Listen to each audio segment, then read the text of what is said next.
Assalamualaikum warahmatullahi wabarakatuh. Alhamdulillah, setelah hampir sebulan kita melaksanakan ibadah puasa dengan pelbagai aktiviti kerohanian.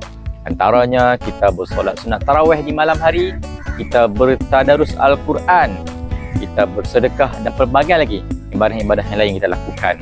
Sekarang tibalah hari kemenangan umat Islam, iaitu Hari Raya Aidilfitri, atau dalam bahasa Arab disebut sebagai Aidul Fitri. Kataan Aid bermaksud perayaan ataupun sambutan. Ia berasal daripada maksud kembali. Fitri pula membawa maksud fitrah atau kembali kepada asal semula jadi. Oleh itu, dalam menyambut kedatangan hari raya ini dengan gembira dan bersukaria, kita perlu mengambil berat dan prihatin tentang adab dan sunnah menyambutnya supaya tidak melanggar batasan hukum syarak yang ditetapkan oleh Islam. Di hari ini saya nak kongsikan 7 amalan sunnah yang boleh kita lakukan sepanjang kita menyambut Hari Raya Aidilfitri. Sambil kita bergembira, kita mendapat pahala di sisi Allah Subhanahu Wa Taala.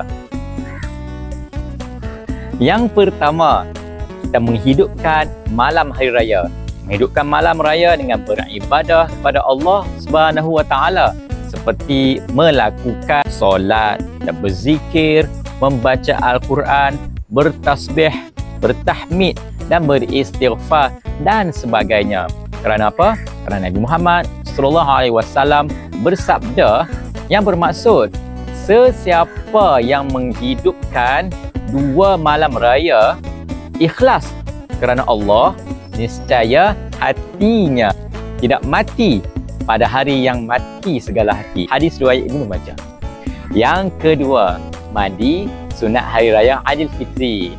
Tempoh mandi sunat ini bermula dari pertengahan malam dan sunat dilewatkan sehingga hampir solat Hari Raya. Jadi jangan lupa ya, mandi sunat Hari Raya. Yang ketiga, memperbanyakkan takbir. Allahu Akbar, Allahu Akbar, Allahu Akbar.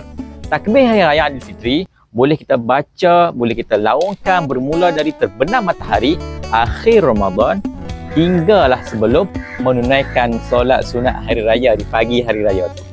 Yang keempat, kita memakai pakaian yang terbaik. Walaupun kita digalakkan memakai pakaian yang terbaik, tidak semestinya memakai pakaian yang baru. Sebaliknya, pilihlah pakaian yang paling cantik, yang paling indah mengikut kemampuan dan yang penting tidak membazir. Yang kelima, bersarapan pada hari raya.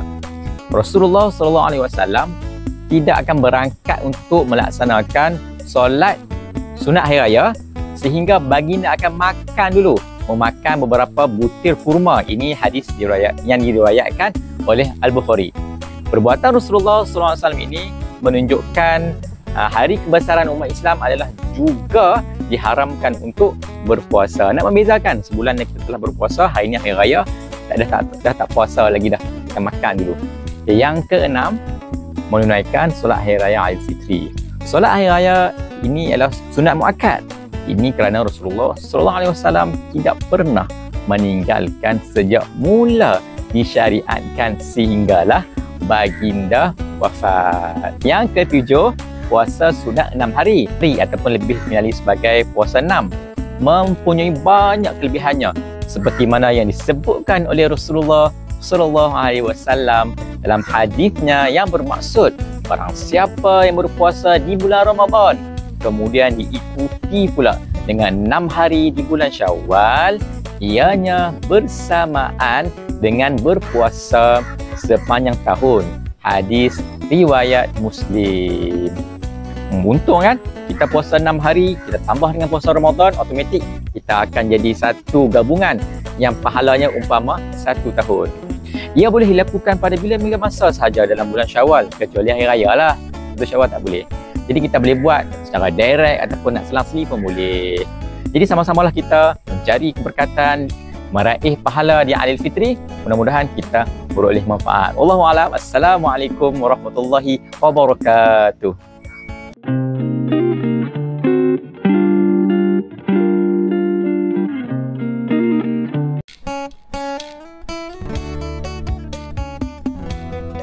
Assalamualaikum warahmatullahi wabarakatuh. Alhamdulillah, setelah hampir sebulan kita melaksanakan ibadah puasa dengan pelbagai aktiviti kerohanian. Antaranya kita bersolat sunat tarawih di malam hari, kita bertadarus Al-Quran, kita bersedekah dan pelbagai lagi ibadah-ibadah yang lain kita lakukan. Sekarang tibalah hari kemenangan umat Islam, iaitu Hari Raya Aidilfitri, atau dalam bahasa Arab disebut sebagai Aidul Fitri. Kataan Aid bermaksud perayaan ataupun sambutan. Ia berasal daripada maksud kembali. Fitri pula membawa maksud fitrah atau kembali kepada asal semula jadi. Oleh itu, dalam menyambut kedatangan hari raya ini dengan gembira dan bersukaria, kita perlu mengambil berat dan prihatin tentang adab dan sunnah menyambutnya supaya tidak melanggar batasan hukum syarak yang ditetapkan oleh Islam. Di hari ini saya nak kongsikan 7 amalan sunnah yang boleh kita lakukan sepanjang kita menyambut Hari Raya Aidilfitri. Sambil kita bergembira, kita mendapat pahala di sisi Allah Subhanahu Wa Taala. Yang pertama, kita menghidupkan malam hari raya. Menghidupkan malam raya dengan beribadah kepada Allah Subhanahu Wa Taala, seperti melakukan solat dan berzikir, membaca Al-Quran, bertasbih, bertahmid dan beristighfar dan sebagainya. Kerana apa? Kerana Nabi Muhammad SAW bersabda yang bermaksud, sesiapa yang menghidupkan 2 malam raya ikhlas kerana Allah, niscaya hatinya tidak mati pada hari yang mati segala hati. Hadis riwayat Ibnu Majah. Yang kedua, mandi sunat Hari Raya Aidilfitri. Tempoh mandi sunat ini bermula dari pertengahan malam dan sunat dilewatkan sehingga hampir solat Hari Raya. Jadi jangan lupa ya, mandi sunat Hari Raya. Yang ketiga, memperbanyakkan takbir. Allahu Akbar, Allahu Akbar, Allahu Akbar. Takbir Hari Raya Aidilfitri boleh kita baca, boleh kita laungkan bermula dari terbenam matahari akhir Ramadan hinggalah sebelum menunaikan solat sunat Hari Raya di pagi Hari Raya itu. Yang keempat, kita memakai pakaian yang terbaik. Walaupun kita digalakkan memakai pakaian yang terbaik, tidak semestinya memakai pakaian yang baru. Sebaliknya, pilihlah pakaian yang paling cantik, yang paling indah mengikut kemampuan dan yang penting tidak membazir. Yang kelima, bersarapan pada hari raya. Rasulullah SAW tidak akan berangkat untuk melaksanakan solat sunat hari raya sehingga baginda akan makan dulu, memakan beberapa butir kurma. Ini hadis yang diriwayatkan oleh Al-Bukhari. Perbuatan Rasulullah SAW ini menunjukkan hari kebesaran umat Islam adalah juga diharamkan untuk berpuasa. Nak membezakan, sebulan yang kita telah berpuasa, hari ini hari raya, dah tak puasa lagi dah, kita makan dulu. Yang keenam, menunaikan solat hari raya Aidilfitri. Solat hari raya ini adalah sunat muakkad.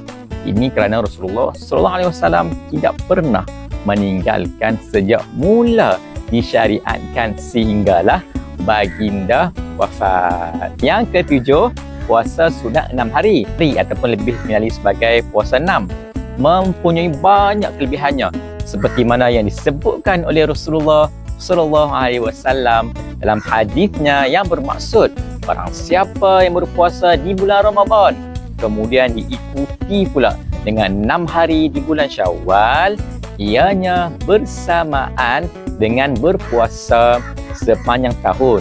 Hadis riwayat Muslim. Untung kan? Kita puasa 6 hari, kita tambah dengan puasa Ramadan, automatik kita akan jadi satu gabungan yang pahalanya umpama 1 tahun. Ia boleh dilakukan pada bila-bila masa sahaja dalam bulan Syawal, kecuali hari raya lah. Untuk Syawal tak boleh. Jadi kita boleh buat secara direct ataupun nak selang-seli pun boleh. Jadi sama-samalah kita mencari keberkatan, meraih pahala di Aidilfitri. Mudah-mudahan kita beroleh manfaat. Wallahu a'lam. Assalamualaikum warahmatullahi wabarakatuh.